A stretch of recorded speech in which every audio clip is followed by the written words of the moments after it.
Y además, una de nuestras invitadas es coautora del libro Mentoring aplicado a 8 historias de éxito, coautora junto con Julio Rodríguez. Julio, muy buenas tardes.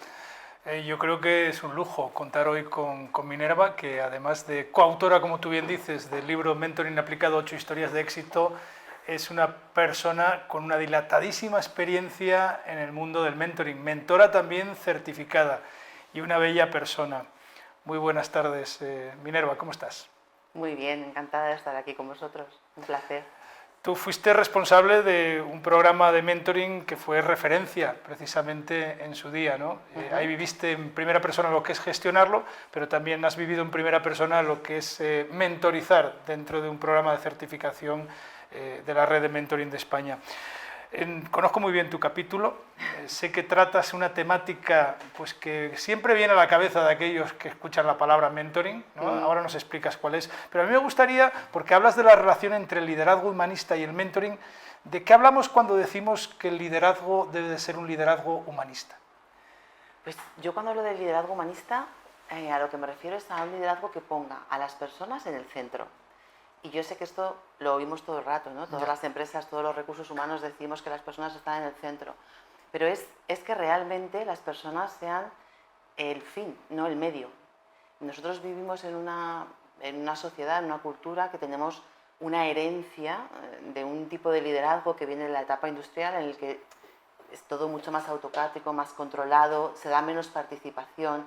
Es verdad que eso ha ido evolucionando y sobre todo con toda la irrupción de las nuevas tecnologías, con el mundo VUCA, ¿no? ¿Os acordáis? Volátil, incierto, complejo, ambiguo, y ya no os quiero ni contar con la pandemia, ¿no? Esto ha ido evolucionando y cada vez hace falta más eso, hace falta más tener el vínculo de las personas y que realmente sean lo más importante, ¿no? A mí me parece súper alarmante que en la última encuesta de Hayes, no sé si la conocéis, más del 60% de los trabajadores españoles encuestados dicen que están descontentos en su trabajo. Y el 45% dice que está quemado, o sea, que tiene el síndrome del burnout, que realmente es, Dios mío, ¿qué está pasando en el trabajo, no? Pero una pregunta rápida, ¿lo contrario de humanista qué es? Es una muy buena pregunta. Yo creo que lo contrario de humanista se podría decir que es lo que estuviera orientado solo a la búsqueda del beneficio económico. Materialista. Podríamos decir que esos serían los dos extremos, ¿no?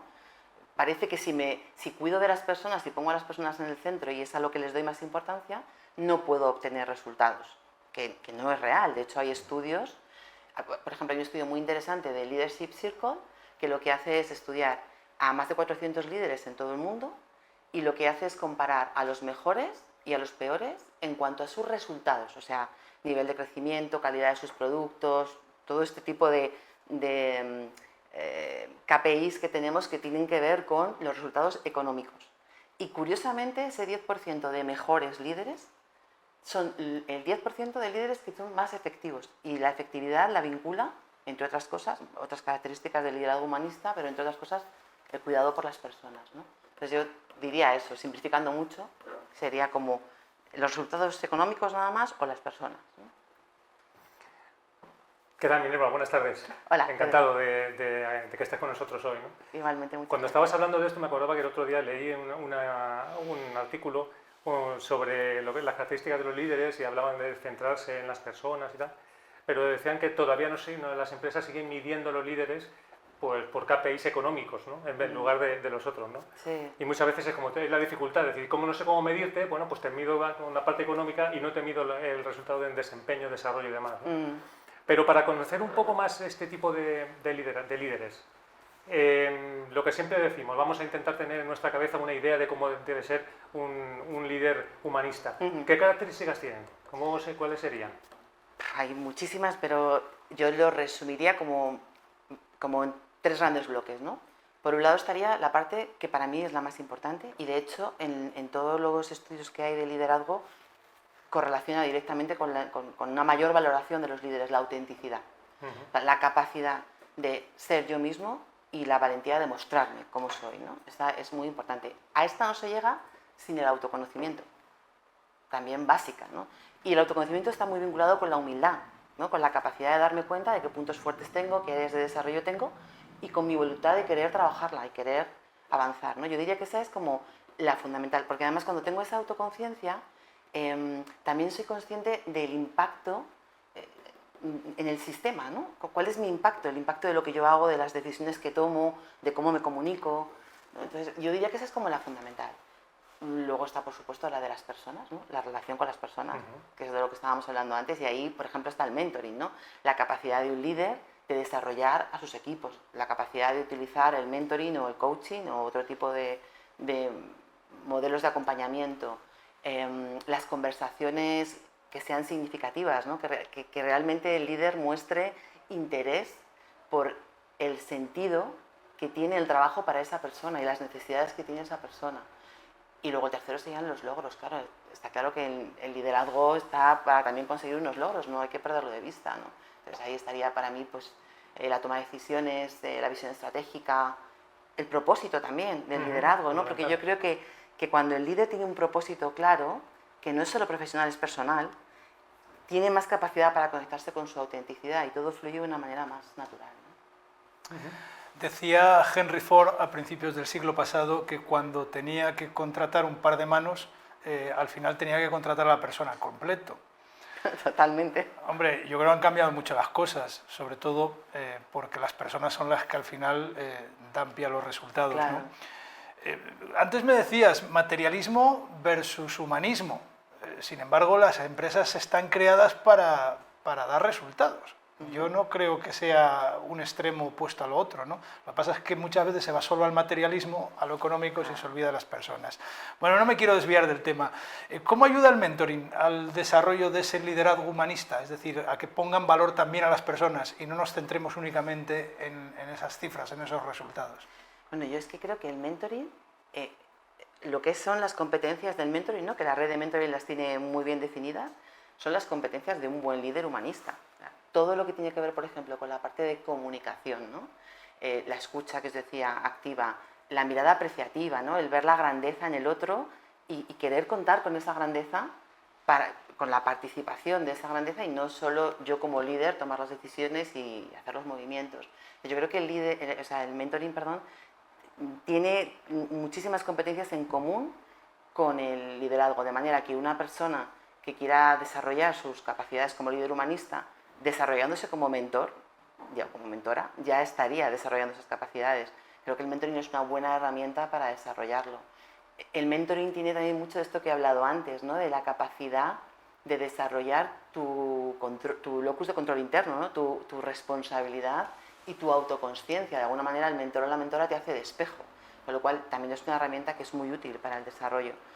Y luego, si hablamos ya de desarrollarlo en una organización, por ejemplo, ¿no? Decir, bueno, vamos a establecer un modelo de liderazgo que sea humanista. Pues hacerlo a través de un programa de mentoring es muy interesante porque los líderes que ya estén en la organización desarrollarán esas capacidades para poder mentorizar a los líderes que queramos que tengan ese estilo de liderazgo, ¿no? Y de alguna manera estás extendiendo en dos ámbitos en paralelo un estilo de liderazgo más humanista. Qué bien, Minerva, me encanta porque es que está describiendo la misión de Avanda, ¿no? De la empresa, con lo cual, oye, pues como esto está grabado, luego lo pongo y ya tengo la presentación al cliente, ¿no? Y además te iba a hacer otra pregunta que nos va a venir muy bien, porque tú antes comentabas sobre herramientas de desarrollo. Y tú en el libro, en Mentoring Aplicado, hablas de esa confusión, esa diferencia que hay entre coaching y mentoring, que a nosotros nos preguntan mucho y nosotros explicamos, pero nos gusta que lo contéis vosotros con vuestras palabras y con vuestra experiencia, ¿no? Que también desde aquí, oye, podemos aprovechar y decir, el que quiera enterarse de la diferencia vista desde el punto de Minerva, está en el libro. Pero, ¿qué nos comentarías aquí ahora así de repente, si te digo diferencias entre por qué hay esa confusión con mentor y coaching? Pues es que es normal, porque es que realmente son procesos muy parecidos. O sea, yo diría que las dos principales diferencias, que es lo que explico en el libro, después de hacer una comparativa de las competencias de ICF para el coaching y de la red de mentoring para mentoring, fundamentalmente hay dos diferencias. En el mentoring está la figura o el momento de dar consejo, ¿no? Del buen consejero, que esto en coaching pues, no es posible hacerlo, es pecado mortal.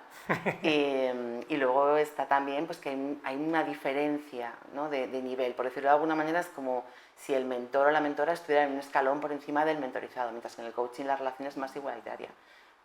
Pero dicho esto, hay toda una parte basada en lo que es la conversación, la comunicación, la escucha, las preguntas poderosas, el ayudar a hacer al otro espejo, tomar conciencia de qué capacidad tiene de tomar las riendas de su propia vida. Todo esto lo tienen en común realmente. O sea, que es normal la confusión. Sí, además es verdad que muchas veces cuando hablamos con los mentores y le decimos que el silencio también es una buena práctica para los mentores, y dice, pero aquí no es donde se puede hablar. Y bueno, pero también tienes que callar un poco y escuchar, ¿no? Exacto. La escucha antes que lo otro, ¿no? Muy bien. Tú hablas mucho del viaje del héroe y yo te tengo que reconocer públicamente que tú eres un héroe y además eres muy valiente. Mira, te voy a hacer una pregunta ahora que me cuesta trabajo hacerla, porque estamos siempre hablando de lo mismo. Desde tu punto de vista, el liderazgo humanista, ¿qué recomiendas? ¿El coaching o el mentoring? Y que también, aprovechando esta pregunta, nos hables un poco de qué es lo que ofrecéis en la empresa que representas. Es que yo creo que depende claramente de la situación de cada empresa. O sea, yo no creo, en mi experiencia, que se pueda dar una respuesta a eso de manera sistemática, ¿no? O sea, coaching para esto, mentoring para esto. Creo que, de hecho, en el libro, ya os hago spoiler total, ¿no? Pero en el libro lo que hago es utilizar el sistema de programación neurolingüística. Entonces, lo que vengo a decir, por simplificarlo mucho, es cuando queremos trabajar en el cambio, en producir un cambio, hacer un desarrollo en niveles que tienen que ver con los comportamientos o con las capacidades, las habilidades, bueno, pues se puede trabajar con mentoring o con coaching y funciona. Cuando lo que queremos trabajar está a un nivel más profundo, de creencias, de valores, incluso de identidad, ahí depende de la situación que tengamos si tiene más sentido utilizar el coaching o el mentoring, ¿no? Si, por ejemplo, hablamos de un programa de mentoring que no van a ser los mentores certificados, con una formación profunda y una práctica supervisada y demás, pues quizá sea más interesante hacerlo con coaching, evidentemente con un proceso de coaching certificado. Pero claro, depende de cada situación. Sí que puedo decir que, por ejemplo, para onboarding, para cuando tenemos gente que recibimos en las organizaciones y queremos que su vínculo sea mayor, pues el mentoring claramente es la herramienta que sí se puede decir que es la que corresponde en ese momento. O para romper silos, ¿no? Nosotros lo utilizamos en una empresa, precisamente que estaba todo muy jerarquizado, y lo que hicimos fue mezclar mentores y mentorizados de diferentes direcciones y de diferentes unidades, y fue muy interesante cómo se produjo un trasvase, y todo es muy humanista, porque al final es basado en una relación entre personas que empiezan a verse desde otro punto de vista, ¿no? Yo recuerdo que teníamos personas en las oficinas centrales en Madrid y personas trabajando en las plantas, en los pueblos de alrededor de Madrid, y ahí había como una especie de conflicto de, bueno, estos de Madrid o estos de las plantas que no se enteran de nada, y de pronto empezó a haber ahí un vínculo de ya conozco a la persona y ya no tengo tanto juicio contra esa persona, ya empiezo a abrir mi mundo, ¿no? Creo que en eso también el mentoring es muy potente, pero depende de lo que la empresa quiera en concreto, ¿no? Y la empresa con la que colaboro, como tú decías, pues hacemos lo que necesite la empresa cliente, que nunca es lo mismo. Además lo combinas con prácticas muy innovadoras, vinculadas con el mundo de la danza también, ¿verdad? Pues sí, si nos dejan, sí. Yo creo que el cuerpo es el gran olvidado en todos los procesos de desarrollo. Está muy demostrado que el cuerpo tiene memoria y es otra manera de trabajar también el desarrollo personal, que al final tiene impacto en lo profesional. Queremos a veces separarlo, ¿no? Parece que, bueno, el cuerpo en el mundo del trabajo parece que predomina más la mente, ¿no? La parte esa racional, el neocórtex. Bueno, pues no, a veces nos falta ahí un poquito de corazón y un poquito de cuerpo, y tiene mucho impacto, porque no trabajas desde el lado racional del cerebro, desde el lado izquierdo, trabajas desde el derecho y trabajas desde un sitio en el que la narrativa que nos hemos hecho, la historia que nos hemos contado y que nos creemos, bueno, pues no está tan bien construida, ¿no? Y se puede profundizar más. Muy bien, qué interesante. Además me gusta mucho lo que comentas en función de lo que necesiten las organizaciones, así lo hacemos, ¿no? Cuando nos llaman muchas veces y nos dicen, necesitamos mentor, necesitamos coaching, necesitamos tal, déjame ver qué es lo que pasa, ¿no? Sí. Llegas ahí, que soy consultor, coach y mentor, déjame que yo te digo. Sí, sí, es verdad. Está bien, me identifico contigo.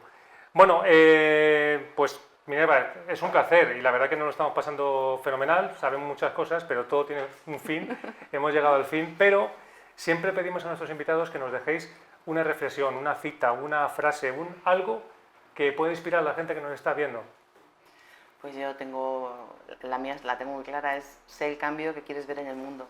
Creo que tenemos que dar ejemplo con cada uno nuestro granito de arena y de hecho el liderazgo humanista pues empieza por el ejemplo también, ¿no? Que sé el cambio que quieres ver en el mundo, que quieres ver en el mundo. Bueno, pues ¿cuánto aprendemos de este programa? Sí, además de verdad, no paramos de aprender. Minerva, madre, mentora, viajera, inspiradora y una persona muy valiente. Muchas gracias por estar aquí. Gracias a vosotros, muchas gracias. Ha sido un placer.